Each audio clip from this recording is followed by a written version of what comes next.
তো দরজা খুলতেই কয়েকজন লোক তাকে আটক করে বলল শিশু অপহরণের অভিযোগে তাকে জিজ্ঞাসাবাদের জন্য নিয়ে যেতে হবে। ছেলেটি কাঁদতে কাঁদতে বাবার কাছে ক্ষমা চাইল। বাবা জিজ্ঞেস করলেন অচেনা মানুষের সঙ্গে কেন গেলে। ছেলেটি বলতে চেয়েছিল কারণ তিনি আমাকে মায়ের মতো ভালোবাসছিলেন, কিন্তু বাবার নিষেধের কথা মনে পড়তেই সে মিথ্যা বলল। এই আন্টি আমাকে খুব আদর করছিলেন, তিনি খারাপ মানুষ নয়, বাবা দয়া করে তাকে দোষ দিও না, আমি আর কখনো তোমাকে চিন্তায় ফেলবো না। ছেলের কথা শুনে ব্যবসায়ী লোকদের নারীটিকে ছেড়ে দিতে বললেন। ঠিক তখনই তিনি ঘুরে দাঁড়িয়ে দেখলেন 6 বছর আগে হারিয়ে যাওয়া তার সাবেক স্ত্রী। নারীটিও হতভম্ব। দেশে ফিরেই যাকে সবচেয়ে এড়িয়ে চলতে চেয়েছিলেন সবার আগেই সেই মানুষটির সঙ্গেই দেখা হয়ে গেল। ব্যবসায়ী তার হাত ধরে রাগে প্রশ্ন করলেন তুমি ফিরে আসার সাহস পেলে কিভাবে। নারীটি শান্তভাবে বললেন আপনি ভুল মানুষকে ধরেছেন। রাস্তায় একজন অচেনা নারীর হাত ধরে রাখা ভদ্রতার পরিচয় নয়, নাকি আমার সঙ্গে পরিচয় করতে চাইছেন। দুঃখিত, আমার কোনো আগ্রহ নেই। তিনি আর কথা বাড়াতে চাইলেন না, বললেন এটা থানার সামনে, হাত না ছাড়লে আমি ব্যবস্থা নেব। রাগে ফুঁসতে ফুঁসতে ব্যবসায়ী এখান থেকে চলে গেলেন।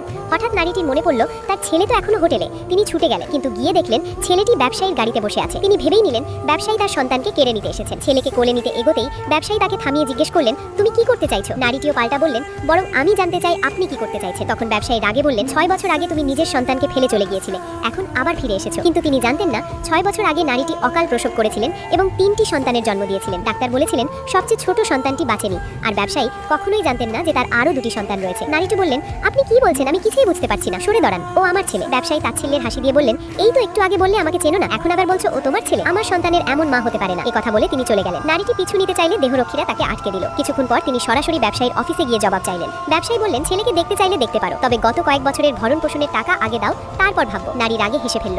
এত বছর ধরে তিনি নিজের হাতে সন্তানকে বড় করেছেন, আর এখন উল্টো তাকেই ভরণ পোষণের টাকা দিতে হবে। কিন্তু সন্তানের জন্য তিনি সবকিছু সহ্য করলেন। এরপর তিনি জানতে পারলেন মাত্র 5 বছরের ভরণ পোষণের দাবি 80 লক্ষ ইউয়ান। ব্যবসায়ী নিশ্চিত ছিলেন এত টাকা নারীটি কোনোভাবেই জোগাড় করতে পারবে না, কিন্তু পরের মুহূর্তেই নারীটির মোবাইলে 82 লক্ষ ইউয়ান জমা হওয়ার নোটিফিকেশন বেজে উঠল।